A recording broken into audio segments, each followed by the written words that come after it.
Hello! It is a beautiful day in the neighborhood. It's a beautiful day for a neighbor. I've got my window open. If you can hear wind and birds, that's it. And this is all the books I read in March and all the books I hope to read in April. Now, I'm trying to be better about getting to the point. So the point. The point. That's dumb. Thanks. The point is that I met my goal for March, so we don't need to worry about that. But I will say I overshot a bit in March. I set a little bit too high of an expectation for myself. But things turned out okay, so I'm down and willing to do it again, and I plan to. You can see 4 in, 4 out. Do not ask me what the 4 in are. I've already forgotten. But the 4 out, I will happily share with you now. This is not going to be the most visually appealing review, although when are they ever? I just hold the book up. But I read a lot on my Kindle, and I don't feel like getting out of my current book to go to that book to make the screen pop up, because I'm just lazy. It'd be so simple to bring their covers up for you on the Kindle, but I don't want to. So instead, I just wrote their names on index cards, and yeah. So I traveled to Tennessee this month. I flew. You might have seen it if you follow my Bookstagram. And Kindle, we all know it, great for planes. Airplane mode, read a book, amazing. Don't have to bring a big thick book, but you can have a big thick book. So things I read. The first thing I finished this month is not even one of the things I had planned to read at all.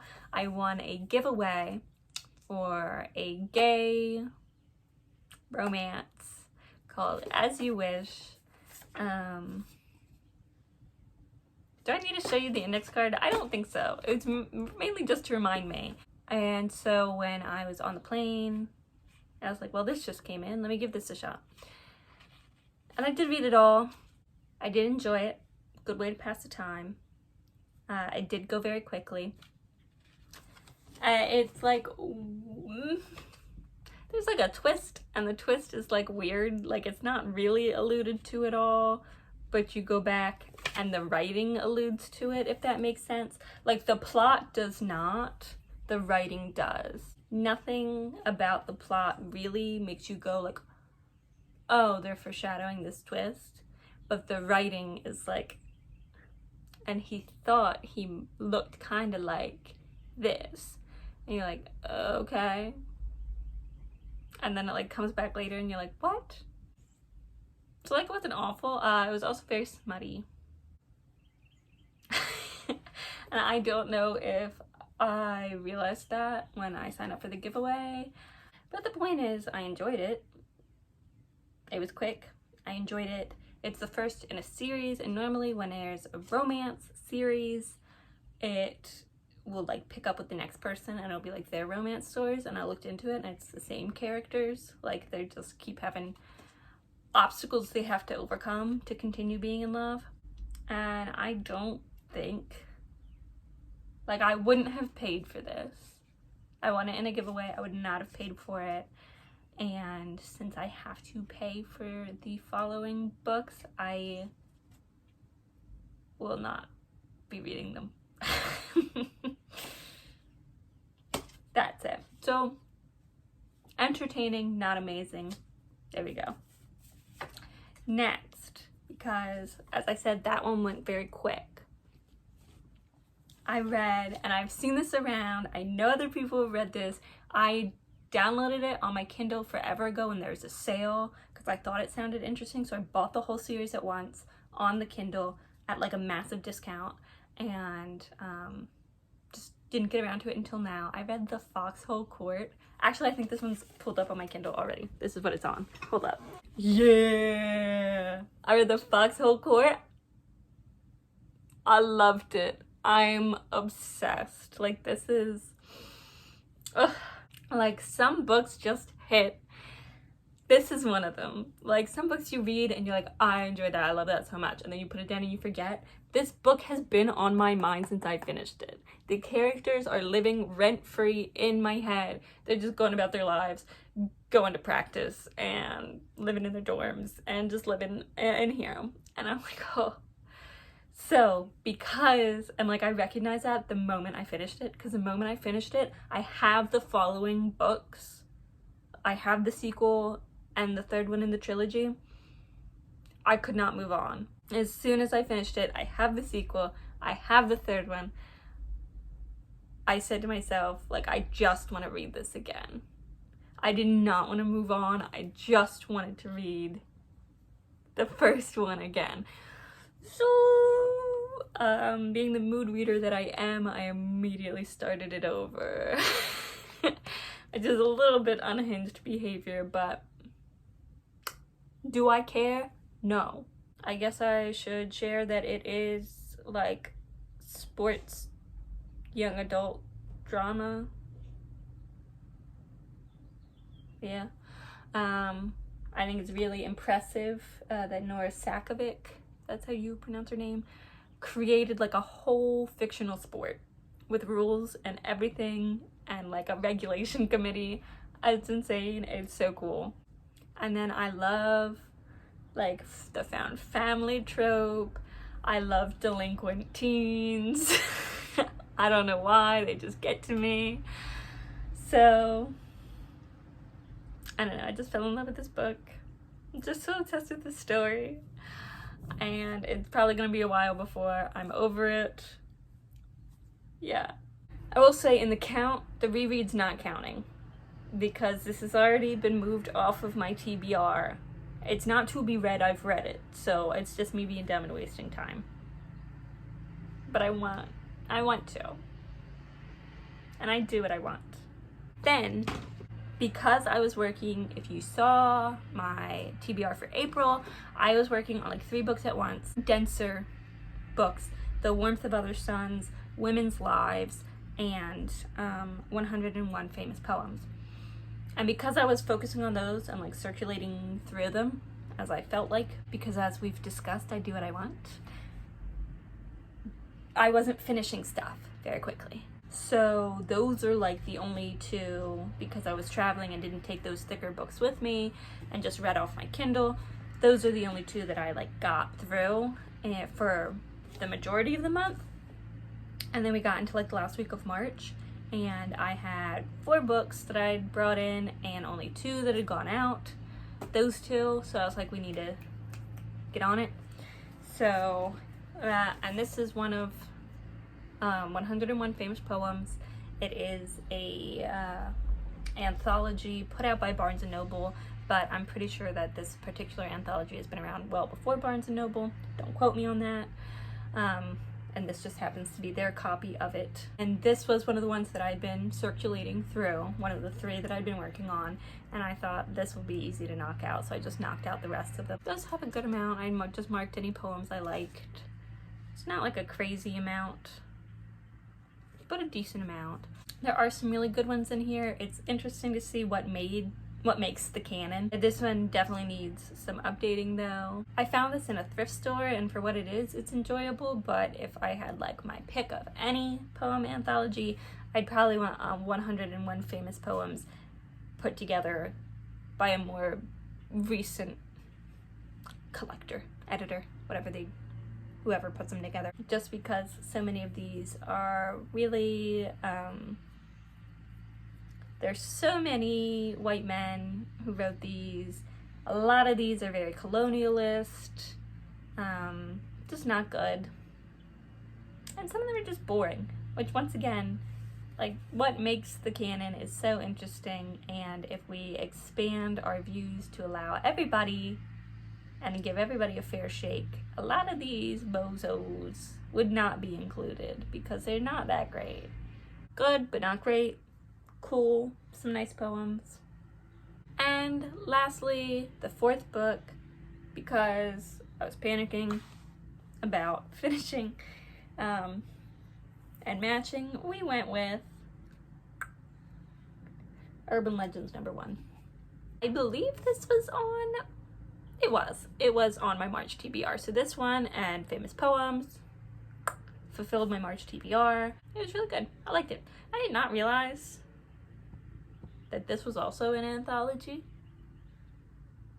I thought it was just gonna focus on Jason. I did not like look into it enough.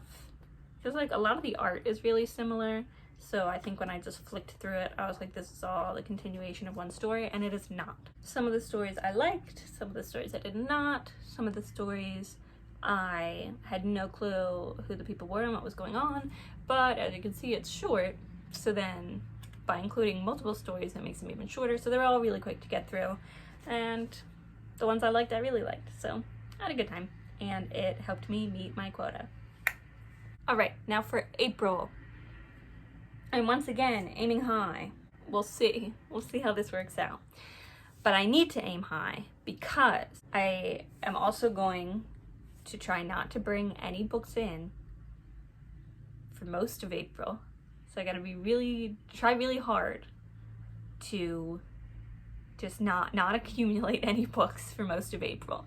Because if you know, you know, at the end of April, the last Saturday in April, April 29th, is Indie Bookstore Day.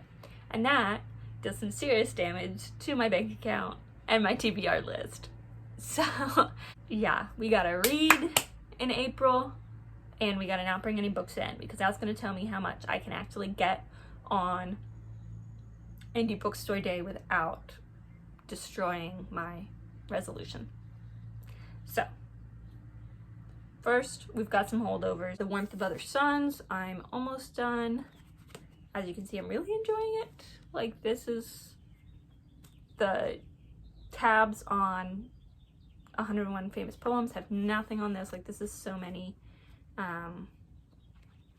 We'll talk more on it, hopefully in May when I recap April, because I will have finished it. I got like just over 100 pages left. I know it doesn't look like that, but a lot of this in the back is like notes. And I do like the notes, so I'll look at them, but like some of them are like notes, like citation notes, and I don't need to read your citations. So at the end of the actual book, I have just over 100 pages. So I should be finishing that within the next couple of days. And then Women's Lives, Phyllis Rose. As you can see, I'm still very near the beginning of it. I've been through a couple women, but I definitely have not made the same dent in it that I've made in The Warmth of Other Suns. It is not really a book that you can sit and read through. It is really one you have to break up. And I'm sure somebody could sit and read through it, but not me. It's one that I have to break up more. So I do not anticipate finishing it this month either. I think now that I've gotten acquainted with it, that this will be something I read over months to come and slowly just pick my way through and learn about different women, and it'll be fun. I have no problem with that. The last holdover is Hope Extinguished. I did not even start it. If you want to hear me talk more about it, go back to the March TBR, but yeah, hopefully we will knock this one out this month because it's a sequel and I don't want it to get too far away from my reading of the original. So I'm really gonna try and read this one this month. All right, now for the new editions. You know what's up. You know what's up. We are finishing that. I think it's called All for the Game. I think that's the name of the series. It's a trilogy. There are two more. The Raven King and the King's Men, I believe, are their names. So I've got two more books. These characters, these lovelies that I'm obsessed with. And I read this so fast because I read The Foxhole Court so fast because I just became obsessed very quickly. So I'm hoping that means that I will read the sequels really quickly as well. But like, or do I? Am I hoping that? Because when I was reading The Foxhole Court, I kept being like, there's only 7% left, because Kindle gives you like a percentage instead of a page number. I'm like, oh no, I'm getting so close to the end and I'm not ready for it to be over.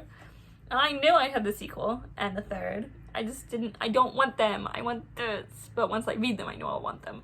But do I want, if I read them, then they're over. So that's where I'm at. But yeah, I'm probably going to read them and probably blast through them is the thought. Let me tell you, I'm mentally ill. Do you know how many TV shows I have not watched just the last season of because I cannot finish? Like, I just don't want to. That's scary. I hate that. I typically don't do that with book series. I did do that with... Anyway, tangent. We're on a tangent.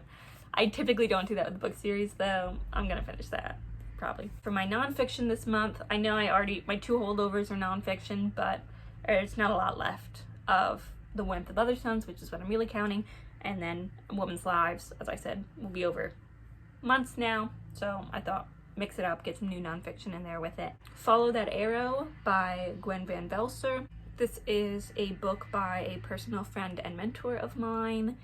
She established Yellow Arrow Publishing in Baltimore, Maryland. And I interned for them and did some marketing for them for a while, a couple of years back, before it became too much with some other stuff going on in my life and I had to sadly stop working with them. And she actually has moved on from them now as well, I guess I should just say. Her husband is in the military and he got shipped overseas and she went with him. So she had to take a step back. But this is the book that kind of started it all. Follow That Arrow, Notes on Getting Here from There. This is when like she went on kind of like a soul searching journey. She went to, the Camino de Santiago, which is a trail somewhere. I forget where it is. It's in another country. It's my understanding. And it's just this really long trail you can hike and there are yellow arrows all down it, and that's how you like know you're on the trail and you stay on it. And she's like talked to me a lot about her travels and her trip and just like how life-changing it was and how amazing, how the people along the trail are so nice. Like you can, I'm pretty sure she said that at least once, maybe on several occasions, she would like just stay in the house of somebody who lives along the trail because like they were used to that and they would take people in and they were just very kind and welcoming. So yeah, I love her. She's an amazing person. And then of course Yellow Arrow Publishing took its name from this book. She made Yellow Arrow Publishing to, self-publish her book, and then was like, wait, I can actually do something with it, and like made it into this whole nonprofit that supports women identifying writers. She is just so amazing. And I'm pretty ashamed to admit that I've never read her book. So we're doing it. This is my nonfiction for the month. Excited about it. Next, of course, not of course, but I've got my little, I want to read this, and this every month. And one of the things I would like to read each month is a lit mag. And guess what April is? Happy National Poetry Month, everybody. So I've got Rattle. I purchased this really recently. I was so excited. And this lit mag is exclusively poetry. And this issue has a tribute to Irish poets. So about half, a little less than half, but just about, of the poems in here are by Irish poets. I'm super excited about that. I'm just excited to have it. And lastly, my comic, we're going Batman Year One. I think this might be the last comic I have stockpiled. I will have to poke around my TBR stacks. I do lose track of them sometimes. So there could be more comics in there, but I think I might have run out already. I really thought I had more, but this is the only one I saw. So,